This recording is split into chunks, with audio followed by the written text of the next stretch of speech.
Hello, everybody. Happy Tuesday before Christmas. Bells will be ringing, reindeer flying, or I don't know how that song goes. I have no idea. But anyway, Merry Christmas. And I've got one of my favorite people, Mr. Emerson Williams here, also known as Jake from State Farm with the khakis and the red sweater going on. So that's right. He is a State Farm insurance office owner, business owner. In Smyrna is where his office is, but he covers all over the place, right? Yes, in the entire state of Tennessee. We're wide open, and a lot of everybody knows us as a State Farm agent. But one of the things that Jonathan just shared with you that we are actually independent owners. So each State Farm agent's office you see, it's their business. Some are sole proprietors, some are S corps, some are LLCs. So. And I think that's important distinction there, and we'll talk a little bit about this. We're going to dive into that, but I think that's very important to distinguish that you are not an employee of State Farm. No, you own your insurance company, and I pay my employees. So whenever you start seeing the things about the government and everything else, we are small business owners, just like the majority of people that are. It's like a real estate agent. Yeah. I'm not a Keller Williams employee. No, you have a contract with Keller Williams, said, hey, you're going to be our exclusive guy. And that's the contract that I've signed with State Farm, that I'm going to be their exclusive guy, selling their products. But at the end of the day, everything comes across my desk. And that's if my employees make mistakes, or even not only if I make mistakes, but also if my employees make mistakes or whatever else, it comes to me. And it also incentivizes you to fight for your clients. So because they are your clients. Exactly. And that's one of the things we'll have people that will stop by and it sounds almost confusing to them. They say, well, can you take our payment? And I was like, I know I cannot take your payment because, you are with this particular agent. And they're like, well, they think State Farm is just one umbrella. Sure. But, we're coming up on one. And the umbrella is a totally different brand altogether. It's totally different. And that's Travelers, right? Yeah. And what I would say this right here is we have a corporate side, and that's where I came from. I came from the operation and corporate side, and then we have the people who actually sell the promise. But the backhand people are the ones who help fulfill our promises that we sell. So it's a nice partnership, but you have to me, I really understand of sitting down with my team and making sure they understand it's a partnership. It's not them versus us, even though, we're there for our customers, but at the end of the day, it's one brand, one umbrella, but we have to be, brothers and sisters across the country with 19,000 agents nationwide. Wow. Well, before that's the prequel. Now we're going to do the opening credits. So Mr. Brian Nail over at Iberia Bank Mortgage, he stopped by and saw me today. He is the guy that provides the underwriting for this show. So thank you, Brian, for keeping Table Talk alive, where there is always room at the table. And so we love to talk to different folks and just hear stories and hear about you, how you got where you are. Your story is fascinating. So we're going to dive into that here in just a minute. So if you do need a mortgage out there, do hit up Mr. Brian Nail, but State Farm does mortgages as well. Are you in that? This is the thing. We are partnered. We have different partners, and right now we're partnered with Rocket Mortgage. And we can actually, I'm not a licensed mortgage license originator. In 2022, that's actually what we're working towards to get that situated. But we do have some agents that are already in that realm, but they've been hearing some good stuff with the mortgage. But of course, I like to keep stuff local first. That's right. Well, hit up Brian if you need a real estate, any kind of real estate help. Give me a call. Tell you what, the market has been nuts these last 2 weeks. We always get a little bump right here going into the holiday break, and that has definitely been the case. So it's been a little crazy. And then, of course, if you need insurance, give Emerson a call. Yeah, you reach out to us 615-459-2683, and you can Google us at Emerson Williams State Farm. And I'm happy to say of all the State Farm offices in Rutherford County, we have the most Google reviews, 5-star. So I'm very appreciative of that. That's awesome. I love that. So let's talk about you for a minute. So first of all, kind of some backstory here. I got to know you, of course, through Rotary. Emerson and I are both Rotarians out of the Smyrna Club, and very active. You were probably the most active when we went to Zoom meetings of anybody in our club. You were at every single Zoom meeting. And I haven't been back since. No, I know. Now you have once, haven't you? I have not, since they had the Zoom, because of just how the nature of how everything's going on right now. So that was, it's been a challenge, but I was really open because that's pretty much for 2020.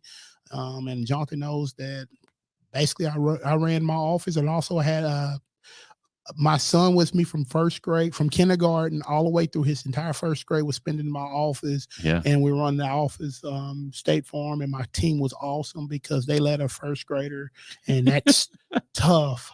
Yeah. But it gives you a respect of everything that's going on. But with technology, your son is cool though, man. He is energetic, and he is inquisitive. And he's just fun. That day that he was in the office when I was in there, he's a neat kid. So. Yeah, he is awesome.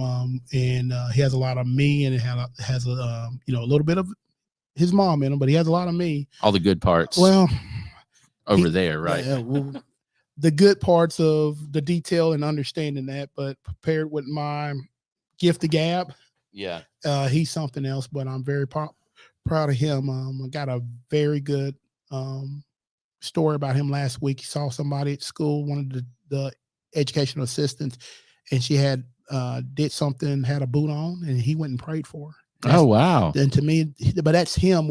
That's all we've known him to do. But it's always good when somebody tells you, "Hey, your son pulled somebody up the side and prayed for them." And especially during this time with everybody got going kind of crazy. When a kid can still know where his center and his foundation is, it means so much. And that was the most rewarding thing that I heard last week. That is awesome. In a world that has just gone completely selfish, for him to pause and take that time and to not think about him, to think about her. And that's him. Yeah, that's awesome. And you're doing something right, man. Well, the thing about it, God has positioned us to be stewards of everything. And I talked to you about that with my family first, and also my team. So some of the decisions, I was talking to a customer yesterday, was very belligerent because of decisions that I made. But it takes courage during this time to be what I call a servant leader. And I have to live it, and it's not always beautiful. But to me, at the end of the day, I can go to sleep, and I know Jesus has positioned me to show what we do in our office to reflect the community that I want. And that's, like you said, you have to have a part into it. So we're going to talk about that community for a second, because you've done some really cool things with your office. Yes, that you've shared with me in the past. So let's start with you for a sec. So. You're not from around these parts, is that right? No. My family's been here. My American family has been here for over, as far as I can go back, over 200 plus years, out towards the Walter Hill area. And they, after Reconstruction, made some decisions. That's why education is so prominent in my family. Then I have another side of my family, like all of my brothers and sisters are in Nigeria. My dad was one of the first Nigerian students, African students, to go to MTSU in the 70s. So when we started allowing people to come from outside the country, he was one of the first immigrant students, and met my mom. And that, then mom had me at a real late age, didn't think she could get pregnant, and got pregnant, and surprise, there you go. And dad was back in overseas, implementing what he learned here at MTSU. So, pretty cool, a little different background. A little bit different. Yeah, you got people spread out all over the place. We were talking about WhatsApp just now. I saw something about, do you want to send this in WhatsApp? And I'm like, what's WhatsApp? And you're like, oh, that's what I use to communicate it with my family overseas. And that's what happens. And if you talk to anybody that has family overseas, they use WhatsApp, no matter if they're from India or anything else. But it's actually a platform that Facebook ended up buying. They did so well that Facebook ended up buying. But that's when I reach out to them. I can text, I can call them. And these are third world countries, and they're so resilient. They figure out stuff way before we do, of how to do things and get around, because they have to. Right. It's life or death. There are tons of blackouts over in Nigeria, most populous country on the continent of Africa, one of the top, 5 oil producers in the world. I didn't know that. Yeah, and it's so impoverished because what they do is, Nigeria was colonized by the British for a while. They actually had their first independence in 1960. But what they do is, They divide the oil by the percentage of ethnic background. The official language in Nigeria is English because you have over 95 different languages, depending on what state. So, Oh, wow. Are these tribal languages? Some are tribal, some are just state. So kind of think about Tennessee. It's like you go to Kentucky and they speak a totally different language. That's 100% true. I can't understand anybody from Kentucky. And we're not even talking about Mississippi. There you go. You said that, I didn't. That's all Mr. Harmon right there. I'm a friend of everybody in the SEC. That's funny. That's funny. So you were talking about education in your family. Your father comes over as a student at MTSU. Here comes Emerson, and kind of what was that growing up like with? My dad was not here, so I had a lot of stories of my father because he was so, and that's the thing about it. Some of these countries are so impoverished that you want to go back and give everything you got to get your country going in the right direction. So it's not about what he wanted to do. It's more about what was best for his country, what was best for him. He felt an obligation. There you go. And he, and I met he became a principal first, and then he became the dean of education for universities over there. When I say education is very, very important, literally there's a joke that goes around with Nigerians, and they said you always have an engineer, a doctor, and a lawyer in each family. And literally my brothers, sisters are the same. That I have one brother that's a lawyer, congressman, and then I have another sister that is a neurologist. She visits pretty often. And then I have a brother that's a biomedical engineer, and there are some other ones, and they call me the sales guy. They said the sales guy. Yeah, they said you wasted your education until they found out what State Farm agents actually did. And my brother's best friend lives up in Boston. He's like, no, that's a pretty good job. It's doing well. And he's like, okay, well, our brother's doing well for himself. Well, come on in, sales guy. Well, yeah, they said, why would you waste your education? And I was just funny. Like, but all of my siblings are educated because in our area, our family's known for education. Our dad was a very strict disciplinarian. I didn't grow up with him, so I have my mom, the American side, like it's not that big of a deal. And he literally, when he moved over here, he was like, "What's wrong with you?" But this is a cat that when he was over here 4 years, he graduated with a bachelor's and 2 master's degrees in 4 years. Wow! But it's about the business then. Well, that's what my mom said. The only way she could date him is go to the library. Seriously. That's hilarious. That's hilarious. So, so you graduate from MTSU? I started off with Head Start. I'm a Head Start. I went to We Care Daycare on Hancock. I went to Head Start. Everybody looks at McFadden now. It's like, oh, no, McFadden. No, when I grew up, McFadden was rough, and Head Start was right next door to. It was. And that's where I went. I went to Head Start, went to Mitchell Nelson, literally right on. This is my side of town that I grew up. Went to Mitchell Nelson Primary, Elementary, Central Middle, Oakland High School, and finished up at MTSU. So you're a product of Rutherford County. Murfreesboro, yeah, that's right. And so what did you go to school for? Business. And then what did you do right out of school? Couldn't find a job because this was right after that tough time right after September 11th.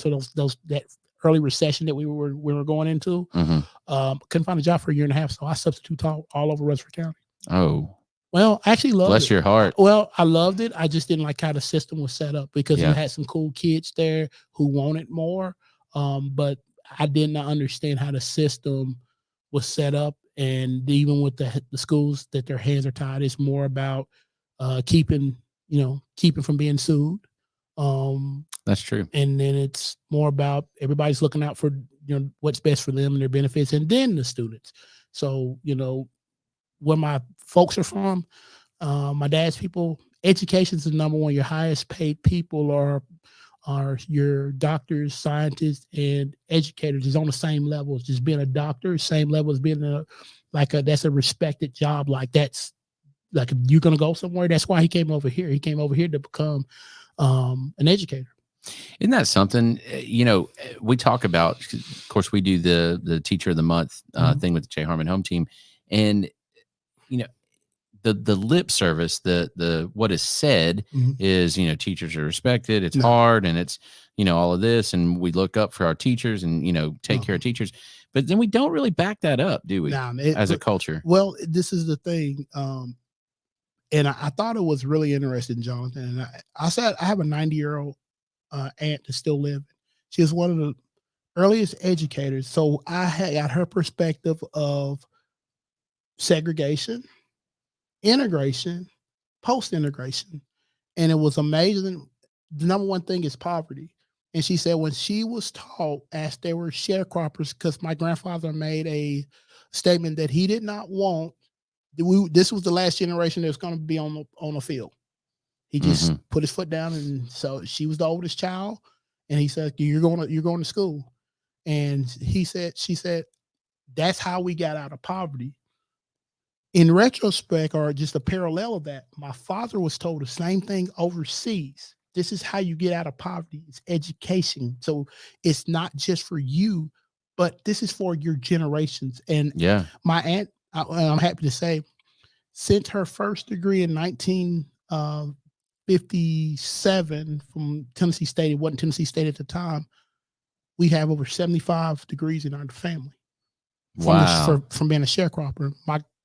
I'm 2 generations. I just got chills, dude. Yeah, check this out. 2 generations from slavery. I'm actually first generation to have 100% of my rights as a United States citizen. My son is, like you said, is 7 years old. Second generation of anybody live here in the United States to have 100% of his rights. And people don't understand what that means. 100% of your rights. Yeah. And we don't take it lightly. So there's a level of expectation here. Yeah. Wow. I've never thought about that. The first generation to have 100%. And me and you are around the same age. Yeah. My mother. That's wild, isn't it? Because I've been raised around, my mom was born in 1941. My dad was born in the 30s. Me and you about the same age. So when I sit there and I talk to people, my grandmother, my mom made sure that I watched them vote, because my grandmother was in her 40s before she could vote. My mom was in her 20s before she could vote, had the right to vote. Right. Pay taxes the whole time, but they had the right to actually walk into a machine, pick somebody, and she's in her 40s. She's around our age before anybody would allow her to walk in somewhere and to participate in her own. And she's been here. Yeah. And she worked. She hard working, everything that you say. Paid it, like I said, paid taxes. Never asked for anything from anyone. And couldn't even pick her own leaders. Oh, couldn't pick anything. Yeah. Couldn't pick where your kids went to school. Yeah. And I was talking to one of my customers. And couldn't even pick which, I mean, at some point, which water fountain or which door or which table or which. Yeah. I was talking to one of my customers, and this is in Smyrna. So, on Old Nashville Highway where Smyrna West is, right? Yep. That is an old historical area for African Americans in Rutherford County. I was not aware of this. So she's telling me, we could go to school from kindergarten to 8th grade in Smyrna. Once they got to high school, the only high school was Holloway High School. So they had to get up and come all the way down to Murfreesboro. And I was not aware of that. I was like, you guys had to come. I knew my family went to Holloway, but they're from Murfreesboro. Yeah. But I did not know that these people from Laverne and Smyrna were having to get on a bus and come all the way, or get anywhere they can get there. Yeah. I mean, that's 30 plus miles. Every day. One way. There you go. Yeah. Every day. That's wild. And no, I mean, so it's no wonder that people didn't finish. Yeah. And it's just like you had kids and they had to meet quotas. They had to meet for the family, or they could be kicked off of the property they lived in, because with sharecropping, everything was so tied. The economics was tied to you hitting your number. So if your kids had to miss, and it was interesting, I'm a historian of my family. I go back and I look at census, and then I noticed that my aunts and uncles, certain ones would go to school at certain times. And that was because if my grandfather needed them to help out, they had to help out. Otherwise he'd lose his home. There you go. For his family. So he just was and my grandfather was, I guess, a whole nother level story of how he was just a rugged guy, man. I don't know how he made it. Got sent to war because he beat up somebody over here. Literally got sent to World War II. It's no kind of, oh, this is a heroic story. Nah, he got in. The judge was like, y'all like fighting so much, we're gonna send you over there.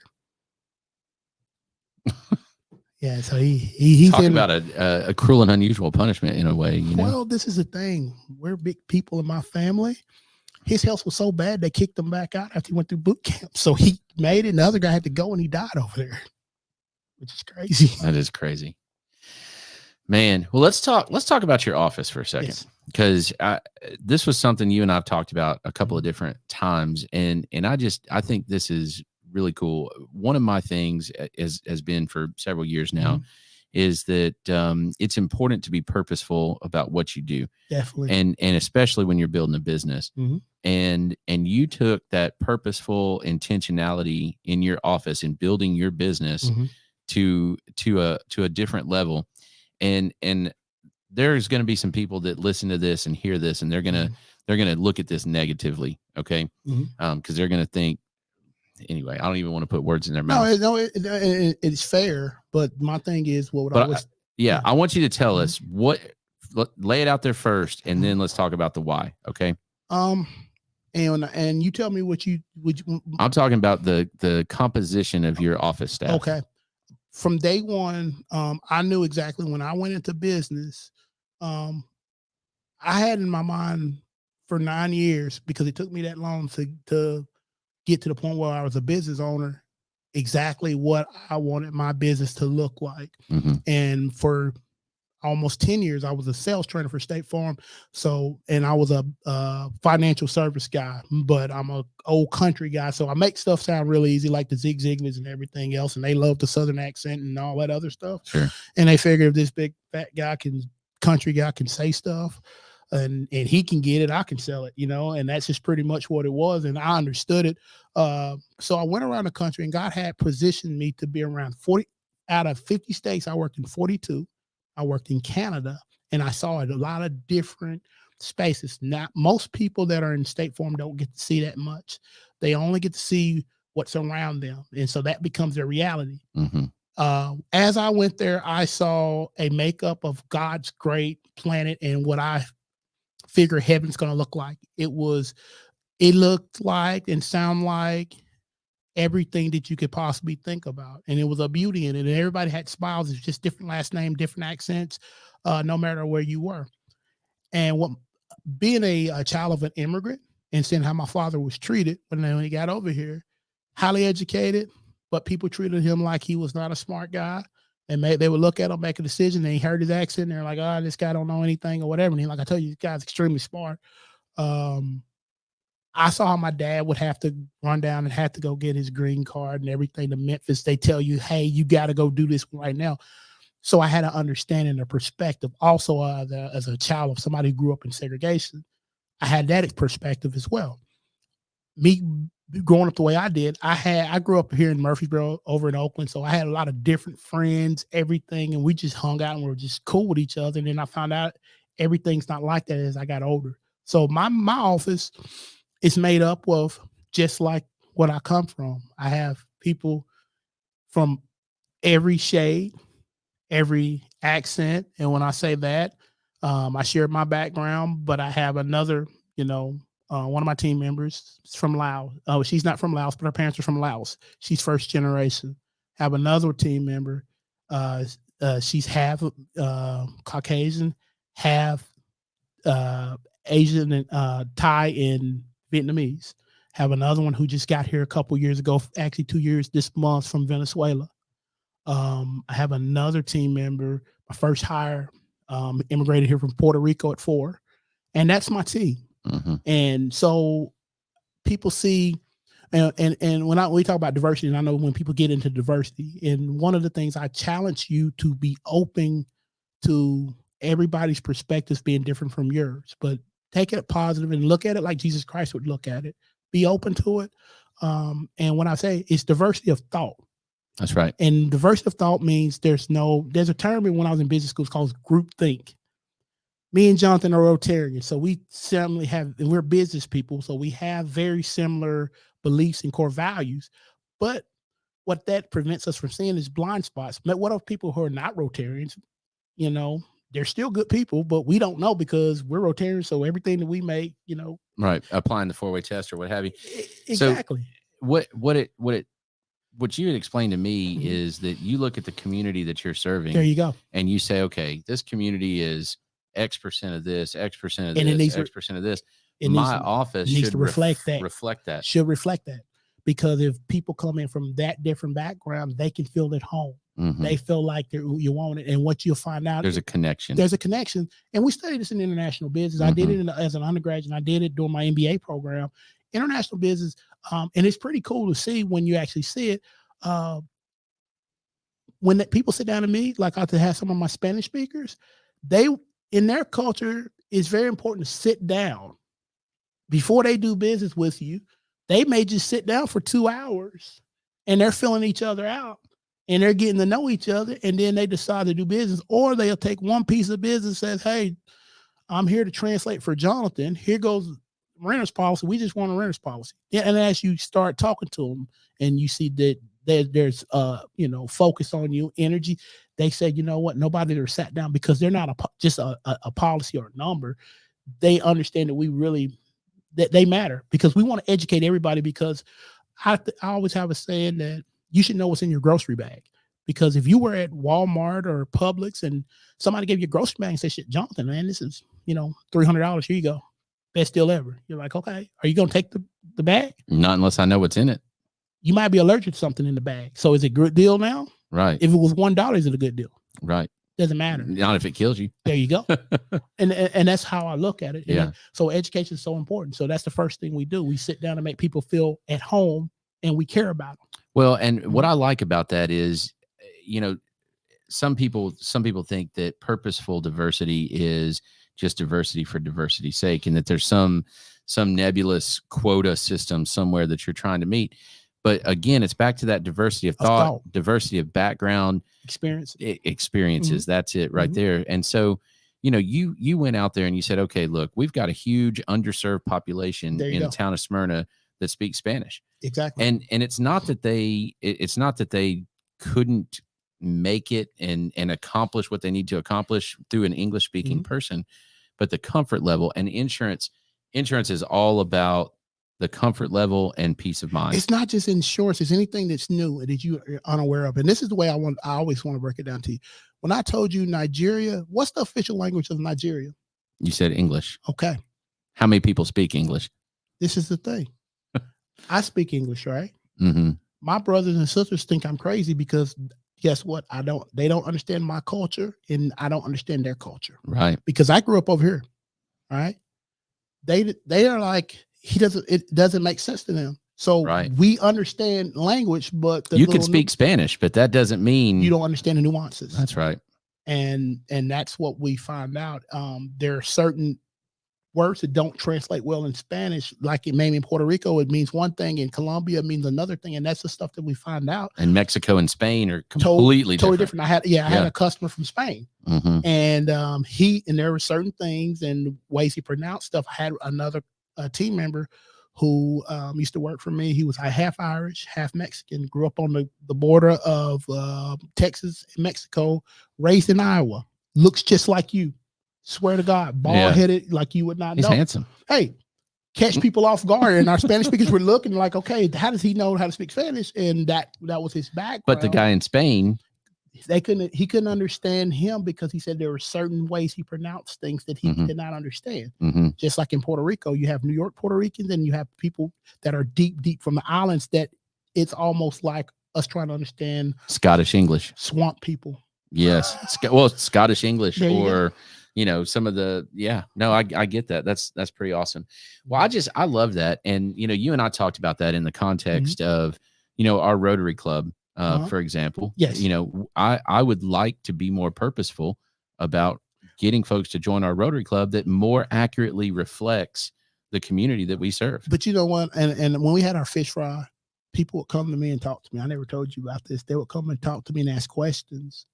And they only felt comfortable to talk to me because, okay, he's out here, and some of the stuff was embarrassing from our club's standpoint. But like when you say that, I feel that. Sometimes I'm not always aware that people feel the same exact way. I'm just I'm a realist.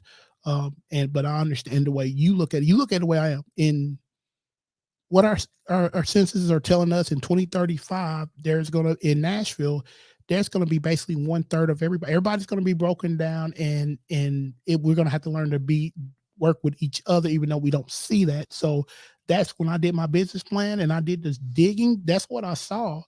But it's more than that. Mhm. And this is, and I think this is where I've come from is, I have a good life. Right. And my life is made better by the people that I surround myself with. But that's your mindset. See, and I'm missing out. Here's the thing. I'm missing out if I don't know somebody whose family is from Nigeria. I'm missing out if I don't know Trent that came from North Carolina, because North Carolina, God love it. It's a totally different place. And all over that's totally different. Yeah. And I'm missing out if I don't know a swamp person, and I'm missing out if I don't know, I'm missing something. And that was the beauty of it. So one of the things, and Jonathan, this was really cool.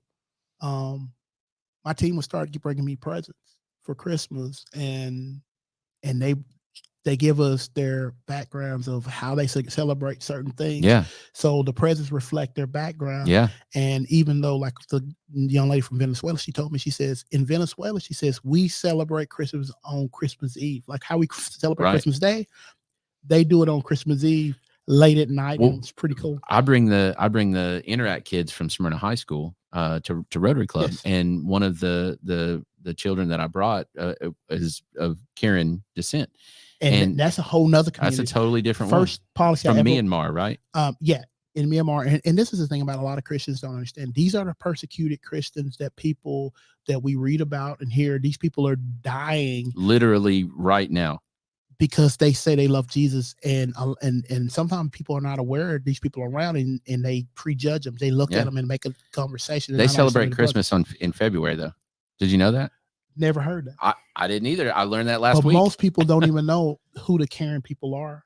And we have a huge population here. Huge population. First policy I ever wrote was somebody from the Karen community. And I had literally, because she couldn't speak English, and I, like I said, I was embarrassed by it. A policeman was treating her not right. And I actually came on a Sunday night, and we had a conversation, and he kind of let me know what he felt, and he made some prejudgments. But what I'm going to tell you this right here, Chief Arnold, but Chief Arnold and his team are some godly men. And when it wasn't right, they invited me in and let me talk to them. And they said, this is not how we do business. And 100%, I've seen Chief Arnold even come to Rotary. He said stuff that's not popular during this time. I know. And I was just like, wow. But as a leader, being very courageous and owning what was not right. And I walked away not knowing. And I told him, I said, when things are going right, well, I want to let you know. I don't want to just be like, hey, something's going wrong. Right. But, and him and his second in command are awesome. Chief's a good dude. I think a lot of them. Shout out to Chief Arnold, by the way. Yeah, he's a really good guy. Well, Emerson, I want to hear. We're going to close up here in just a sec. What is your favorite Christmas story? Like your family tradition Christmas story. And it can be your current family. It can be your old family. I can tell you, currently as a family, 3, me, my wife, and my kid, we love the Jim Carrey Grinch. That's one. Now, the reason we're laughing at, I have one of the Friday after next is like by myself. My wife has told me, like, that's your Christmas. And that's why I started laughing, because she said, that's your Christmas. I'm like, no, it's not. And then I thought, you said Friday after next? Friday after next. That's your Christmas movie? Emerson only. and she told me that's a good movie. She told me that, and I looked back and I thought about it. She said she watched it like 2 to 3 times every Christmas, and I thought about it. I kept on telling myself it just happens to be on. She's like, no, it doesn't just happen to be on. You happen to put the DVD in the DVD player. There you go. I happen to stream it, and it just streaming Netflix. I don't know how it happened, honey. And that's exactly where it was. And then early on, before the Grinch, it was Home Alone, first Home Alone, with Macaulay Culkin, and that was, for a long time, and that was it. But I'm an Elf fan. Are you an Elf fan? I love anything that Will Ferrell's in, because he's just like acts like a huge kid, and I'm just like, and I'm just like, dude, he's doing the crap that I want to do, like buying the Hillbilly Hilton and stuff like that. You were stuck on that. We were next door talking about that, and he's like. Your fiance must be cool. She lets you buy the Hillbilly Hilton and put it in your front yard. and put it in my front yard. If you knew how much memorabilia that got kicked out of my office room sent to my State Farm office because my wife said, I think it'd be better over there. I have a Jerry Rice jersey sitting in the garage right now. What? Because it doesn't look right. All-time leader in touchdowns And yards. Yeah. Yeah. The man. And the GOAT. Yeah. And so she puts all my stuff. She's put all well, my if you stuff need to have a home for that jersey, I know somebody that I got could, take care of it for you. Hey, I got a lot of stuff. And I take care of it. I keep on telling me this next house that we get there, I'm gonna put it in there and put these biometric locks. That's all I wanted since I was a kid. These biometric locks so nobody can go and disturb my stuff. Yeah. That's what I want for Christmas is the biometric lock. Gotcha. That's a good one. That's horrible. No, it's awesome.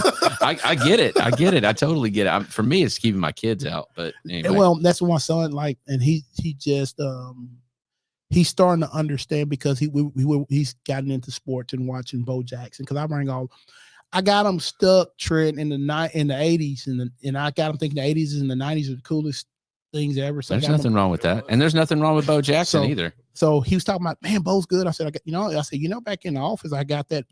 Go look on the wall. You got an autographed Bo Jackson picture? Yeah. Oh, I know. How did you?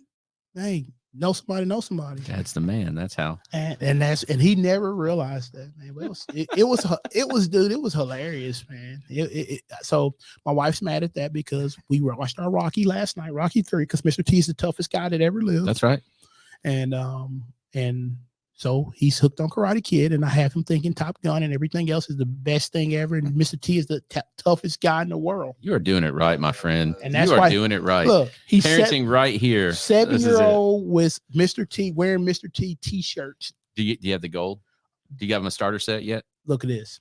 So that's a yes, by the way. No, when he was 7, I told him when I was 7, I decided to cut me a mohawk like Mr. T. I didn't know you had to do the back of it. Yeah.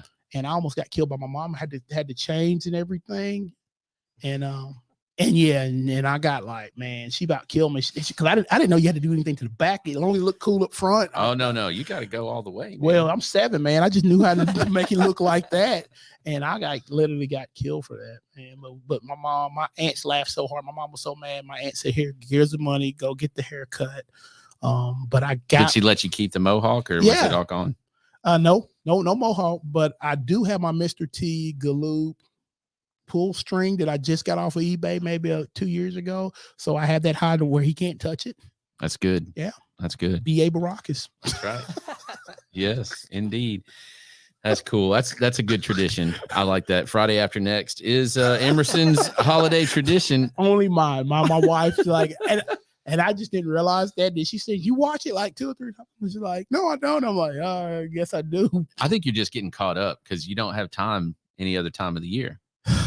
I'm trying to help you, man. Hey, I'm trying. Sometimes you just like dumb stuff that just doesn't make sense. I know. Actually, so Friday and Friday after next, they're great, but mine was Don't Be a Menace. I've never seen that. Oh my gosh. I am laughing on the inside so hard right now, and I'm trying to control it. And is this the Wayans brothers? Mm-hmm. Anything that they do, then that was just it's really, really good. So it is one of the it's fantastic. That's one of the ones I have not looked at. There's a lot of things I hadn't done. Switch it up over the next week. Watch that one. Never played Monopoly before. Oh well, you're not missing anything there. That's an unpopular opinion right there. But never played it. Never played it. I've never finished a game of Monopoly. That's the problem. Finally, you get at some point. You're like, can we please just stop? Count your money. You win. Okay, here. Yeah. All right. Well, that's awesome. So our big family tradition, we get together on Christmas Eve, and everybody comes in and crowds into my parents' living room, and that's when we have our family Christmas. So kind of like your friends, and then of course Santa comes on Christmas Day, but the family gets together on Christmas Eve. That's always our She was telling me they go out and watch fireworks on Christmas Eve, and they watch fireworks, and then when the kids come back, Santa Claus has been there. There you go. That's better than ours. I thought it was pretty cool. Yeah, I like that. The parade. And I may outsource that. Yeah, that's nice. Send them out to the parade, and then they come back. That's nice. Well, Emerson Williams State Farm in Smyrna on Eden Springs. Yes. And just down from my favorite leather shop, by the way, Buckle and Hide over there. That's one of our customers. Steve is awesome. Steve and his wife is Sharon is awesome as well. She has done a lot of cool stuff. He does the leather work, but she does everything else. So if you need a last minute Christmas gift, go see Emerson, talk about your insurance policy, and then 4 doors down. Yeah, go holler at Steve, man. He'll hook you up. That's right. The best. Do not ever go to a department store and buy a belt ever again. Ever. Go in there. He's got them all hanging. He cuts them to fit. He does, and they're cheaper than what you're going to get at a department store. He's there like every day. Yep, and he's awesome. So go see them. But Emerson, thank you for being on here. If you got any questions about insurance, give him a shout. You need anything real estate related, give me a shout. And if you need a mortgage, hit up our friend Brian Nell over at Iberia Bank Mortgage. Thank you. Thanks, buddy. Appreciate you. Merry Christmas. Merry Christmas.